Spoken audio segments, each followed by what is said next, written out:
Добрый день, дорогие стрельцы! Добро пожаловать на мой канал. И в этом видео я расскажу ваш гороскоп на это лето 2024 года. Да, дорогие, лето надежд, июнь, июль и август 2024. Ну что, как говорится, присаживайтесь поудобнее, будем разбираться, планировать и думать, что же нас ждет в это лето, что мы с этим можем сделать, как разгрести завалы, или же наоборот, это будут те самые возможности, которые мы давно ждали. Те, кто смотрел «Весну возможностей», знают, что весной было очень много, дорогие стрельцы, у вас на самом-то деле возможностей. И я бы хотела сказать, что летом у вас тоже их будет очень много. Конечно, получится, если сможете заглянуть внутрь себя, если сможете разглядеть всю ту историю, которую пытаетесь отодвинуть от своей жизни, говорить, что это не про вас, тогда, конечно же, сможете. Итак, начинаем. Отгремел у нас весна возможностей, этот период очень, я бы так сказала, продуктивный, активный. Напишите, как он прошел у вас, что вы сделали, внедрили, успели, или же вы это время отдыхали и особо не напрягались. Тоже такой нормальный лайтовый вариант для того, чтобы напитаться сил, эмоций, для того, чтобы закалиться, потому что, конечно же, это лето и следом за ней осень будут сложнее. Поэтому здесь, дорогие, начинаем. 6-7 июня у нас было новолуние, после которого все начало двигаться. Но для вас, дорогие, это начало двигаться с 25 мая, когда Юпитер, ваш управитель, перешел в знак зодиака Близнецы. Здесь, конечно же, теперь в ваших личных транзитных картах все те стрельцы, кто родился в первой декаде, здесь история того, конечно же, Юпитер делает оппозицию к вашему натальному Солнцу. И здесь в июне, конечно же, проверка вашего эго на вспыльчивость, на уровень того, какие ситуации вам подвластны, на то, как вы можете владеть и разбираться в разных ситуациях, насколько сильна и высока ваша гордыня, насколько ваши завышенные амбиции, да, насколько они имеют почву, подкреплены чем-то таким действенным, да, то есть еще раз скажу, что просто амбиции это не настолько классно, если они без каких-либо действий направлены в ваше будущее, в ваше развитие, потому что напомню, что Стрелец это знак зодиака, который отвечает за мудрость и за развитие в этом мире, то есть здесь большие масштабы, огромные перспективы и тот уровень материального, в том числе благосостояния, душевного комфорта, который вы хотите, который вы себе напридумывали, имеете в ассоциативном ряду, неважно. Но Юпитер про это, Стрелец про это. И здесь, конечно же, июнь, я бы сказала, будет месяцем для вас классным. Делайте, будет получаться хорошо. Для этого как раз таки это время. Полнолуние у нас с вами будет 22 июня. Оно будет немножко сложноватое, будет в Козероге. Эмоционально сложный, напряженный и неприятный день. Но 20-21 июня у нас с вами у всех будет летнее солнцестояние. Да, в западном полушарии это 20 июня, в восточном это 21 июня. Здесь, конечно же, сутки этой даты. При этом Солнце будет в квадратуре с Нептуном, вашим вторым управителем. И здесь, конечно же, два эмоциональных дня. Солнцестояние и полнолуние. Поэтому здесь понимаете, что эмоции будут немножко шалить, немножко и даже сильно. Поэтому здесь не делайте импульсивных движений. Понимайте, что вы говорите, как вы говорите и для чего вы говорите. Да? Ну и, естественно, самое важное, какой план у вас по жизни. После полнолуния начинается, я бы так сказала, момент, который уже не будет таким легким, как первая половина июня, как большая ее часть, да. 30 июня у нас разворачивается Сатурн, и вот эта неделька до разворота Сатурна, она будет такой достаточно сложной. Затормозится работа, затормозится развитие, у кого-то даже провиснет уровень финансов, то есть придется вкладывать больше сил и труда в работу, то есть те, кто не владеет энергиями Сатурна, у кого слабый в карте Сатурн, человек не не привык столько трудиться и вкладываться, здесь, конечно же, нужно будет начать трудиться и вкладывать много сил. Особенно сложно будет тем стрельцам, кто родился во второй декаде. Здесь, конечно же, Сатурн начнет с этого момента пятиться назад и будет как раз-таки делать квадратуру к вашему натальному Солнцу в транзитной карте. Здесь, конечно же, понимаете, такое немножко депрессивное состояние, эмоции того, что вас заставляют трудиться больше, но получите вы гораздо меньше. Ребята, момент временный, он тоже пройдет, но все-таки на несколько месяцев будет такое ощущение пахоты, потому что Сатурн будет, естественно, медленно пялиться назад, делать квадратуру к вашему Солнцу. Плюсом здесь еще, конечно же, Юпитер. И на этой волне мы входим в июль. А в июле 3 числа у нас разворачивается Нептун, ваш второй управитель. Поэтому вот стыковка июня-июля, вот эта неделя, она будет сложная эмоционально, сложная физически, да. Особенно если Сатурн в вашей натальной карте не раскачан.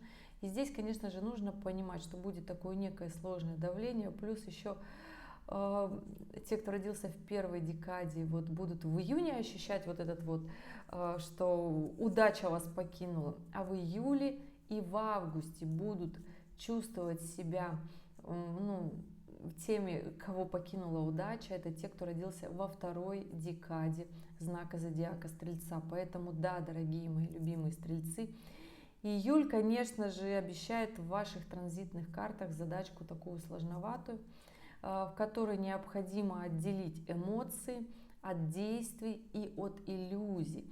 Напоминаю, что Нептун – это планета, которая отвечает по большей части за иллюзии, за наши надежды. Поэтому для вас могу сказать в полной мере, что лето надежд – это история того, что вот если вы будете продолжать надеяться, что все как-то само изменится, разрулится и получится, такая тяжелая тактика, которая к концу лета приведет к таким, не просто к разрушившимся надеждам, да, а к моментам более тяжелым.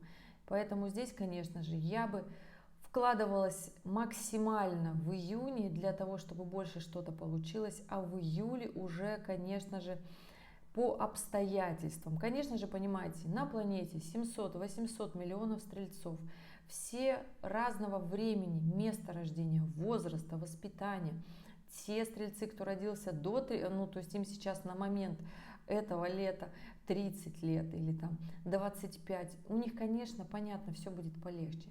Те, кто перешел в возраст 35+, это и момент кармических задач, и развития, усложнения жизни, то есть новых горизонтов, нагрузок, масштабов и тому подобное, но к этому никогда не прийти, не разрушив старое. Поэтому надеюсь, что июль у вас пройдет с минимальными разрушениями, хотя в принципе много аспектов, которые будут идти как раз таки на разрушение. И здесь начинается у нас 6 июля у нас новолуние в Раке. Здесь эмоциональные события, эмоциональные переживания.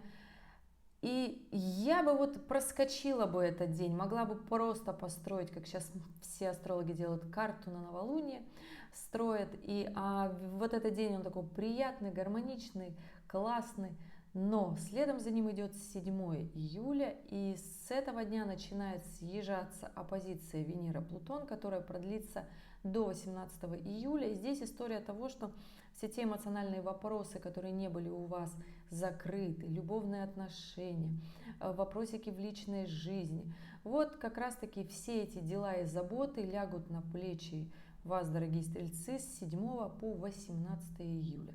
Для вас этот момент будет немножко сложноватым, потому что, несмотря на то, что все-таки Плутон будет делать и к стрельцам секстиль, получится все-таки в плюс разрулить эту историю, получится не просто на оголделом оптимизме, но здесь не забываем, что еще Юпитер делает оппозицию к вашему транзитному Солнцу. И вот если вот вы амбиции свои немножко притихомирите и гордыню вот так вот прикроете, да, вот будете меньше пылить, тогда получится прям подняться на тот сложный уровень и вырулить и в любви, и в финансах ту самую историю. То есть вообще Венера-Плутон в натальных картах, если она у вас есть в натальной карте, это аспект заработка очень больших денег. Но эти большие деньги никогда не даются просто так на какой-то нелюбимой работе, когда вы живете не ту жизнь, которая вам хочется. Да, это сложный аспект. Вы его увидите во всех натальных картах бизнесменов, людей, которые зарабатывают очень много, которые всемирно известны.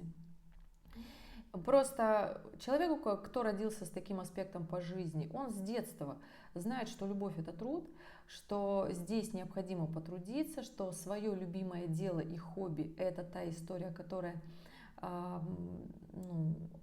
без труда не получается. Это большие нагрузки, эмоциональные в том числе нагрузки. И здесь история того, что, ребят, необходимо потрудиться и будет хорошо. Поэтому, конечно же, я понимаю, что июль начнется сложновато. Да?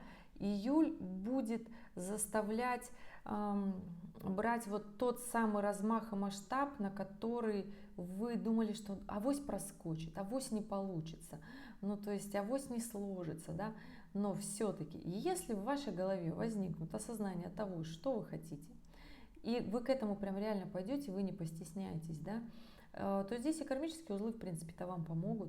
И тот же самый Плутон, разрушение которого всегда, как правило, максимальное, да, после которого остается такое выжженное поле, если мы говорим про эмоциональную составляющую, или же остается множество долгов и разрушенный кошелек, я бы это так сказала, да, то здесь, конечно, все можно изменить, если вы, конечно же, будете действовать.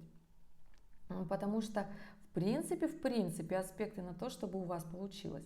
Но все, естественно, зависит от уровня самостоятельности, пробивных сил каждого отдельного человека. Поэтому здесь, конечно же, под одну гребенку всех не могу грести. Общий гороскоп, ребята, да, но личные ситуации я разбираю на консультациях. Кстати, до конца лета вкусные, приятные летние цены на мои услуги. Кому хочется быстро, активно и не дожидаясь ответа на вопрос под видео, записывайтесь, буду рада вам помочь. Кстати, если у вас остаются вопросы после этого видео, оставляйте в комментариях здесь, но при этом оставляйте свою дату, время, место рождения и вопрос, чтобы я именно по вашей карте и на ваш запрос давала ответ. Идем дальше. Июль – это месяц, либо ваши финансы идут вверх, либо они идут вниз, либо ваша личная жизнь идет вверх, либо она идет вниз. Почему? Потому что у нас точно так же с 7 июля по 18-20 Марс соединяется с Ураном, все это добро находится в Тельце. И здесь, конечно же, история того, что вы можете либо все разрушить, либо запустить нечто новое, подняться на новый уровень. Все то самое, что я последние несколько минут говорила, вы можете запустить, начать действовать какими-то новыми методами, новыми историями. Здесь история, конечно же, про то, что если вы не будете сдаваться, если вы будете идти в своем темпе, в своем русле, да, в свое будущее, в свое развитие и масштаб, у вас получится сделать так, что июль будет для вас продуктивным месяцем и вообще ни разу не напряженным. Конечно же, Нептун будет идти в ретроградное движение, и те стрельцы, кто родились в третьей декаде, вы, конечно же, будете ощущать сложные такие моменты напряжения эмоционального, захочется впасть в депрессию, захочется как-то спрятаться от этого мира. Ребят, ловушка, поэтому здесь понимаете, какая планета у вас сильнее, с той и работаете, да. Соблазна сдаться будет много, просто залениться, вот просто залениться, потому что такая базовая история ретроградного Нептуна – это лень, депрессия и апатия, то есть вот такое состояние, когда ничего не хочется и ни с кем общаться не хочется, но не то время. Итак, 21 июля, когда заканчиваются у нас вот эти самые аспекты, у нас с вами полнолуние. Полнолуние тоже такое непростое, оно у нас в Козероге, второе по счету полнолуние, и оно в Козероге, понимаете, да? То есть июльское полнолуние в Козероге и июльское полнолуние, оно в Козероге. Только сейчас еще сложнее, Луна будет в соединении с Плутоном, и здесь, конечно же, не бойтесь брать сложные тяжелые нагрузки, не бойтесь идти в свое развитие и в масштаб, только усложнение своей жизни сделает ее такой, какой хотите вы. Ну и, конечно же, после а у нас полнолуние как раз-таки начинают схлапываться аспекты Меркурий с Ураном в квадратуре. И это прекрасное время, я бы сказала, знаете, для развития интеллекта, для учебы, для экзаменаций, для сдачи зачетов. Да, это прекрасное время для освоения знаний, овладевания, защиты своих знаний, но абсолютно неприятное время вождения за рулем, такое, я бы сказала, история того, что можно много дел натворить, и можно много потом не справиться вот с этой историей. Будьте аккуратны с тем, что вы говорите, что вы делаете. Будьте аккуратны за рулем, аккуратны в отношениях, потому что здесь, конечно же, у нас последняя неделя июля, Уран в квадратуре с Венерой, Уран в квадратуре с Меркурием, и все бы ничего, но 4 августа у нас новолуние у нас будет во Льве, такое радостное, интересное, продуктивное, можно было так сказать, да. Ну, продуктивности там не очень мало, продуктивное с точки зрения радости, получения праздника, да. Но эмоций здесь будет очень много, потому что на момент полнолуния здесь Уран в квадратуре с Венерой, уже разъехалась квадратура с Меркурием, можно сказать, что будет легче наводить контакт, общий язык, договариваться, и Меркурий вроде как в Деве. Но, ребята, с 5 августа у нас ретроградный Меркурий, поэтому на момент новолуния у нас, конечно же, уже будет эмоция ретро-мерк, когда нам будет казаться, что все вокруг не то, и что-то это все работает не так, и договор идет не такой. Поэтому здесь история того, что с 5 по 28 августа у нас ретроградный Меркурий. Начинается он, конечно же, с Меркурия в Деве, в квадратуре с Ураном. Прекрасное время для знаний, для продуктивной работы, изменения ошибок, для того, чтобы изменить все свои косяки, все то, что упустили. Прекрасное время структурировать работу. Не очень удачное время для того, чтобы расходиться, хотя будет очень легко разойтись, как в профессиональной сфере, так и в личной жизни, что, естественно, не даст легкости. До 15 августа у нас ретро-мерк будет в Деве. От этого эта история будет не такой сложной и тяжелой. А вот с 15 августа ретро-мерк уже будет во Льве. И здесь, конечно же, история гораздо усложняется, потому что во Льве Меркурий, он не такой усидчивый, он не такой внимательный. И здесь, конечно же, будьте аккуратны на дорогах, в документах, в том, что вы говорите, потому что можно будет сказать очень много, а на деле потом придется разбираться с этим совсем очень сложно, в сложном достаточно сентябре. И здесь, конечно же, ребята, будьте, пожалуйста, внимательны и активны. Я не могу сказать, что у нас с вами конец лета будет радостный и приятный.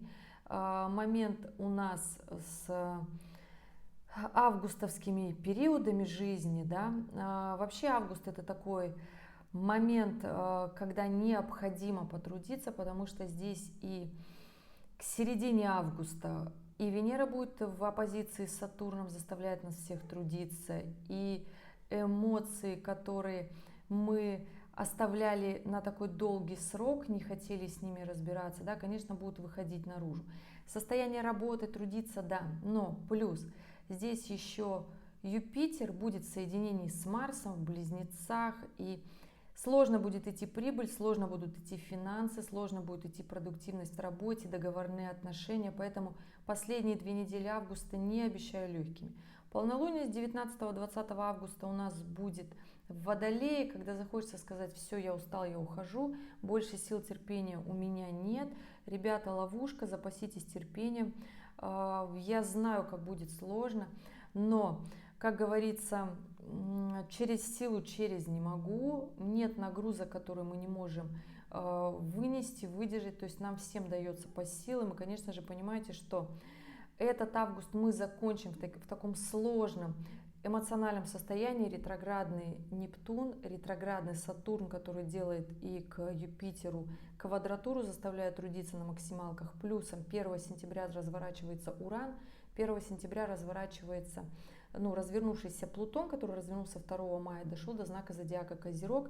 И здесь история, которая связана с трудом, с профессионализмом, она заставит брать еще большие нагрузки. Поэтому максимально, конечно же, советую вам сделать больше в июне, июль уделить все-таки своему самообладанию в любовных отношениях, в работе, получению прибыли. И первая, конечно же, половина августа тоже будет к этому располагать.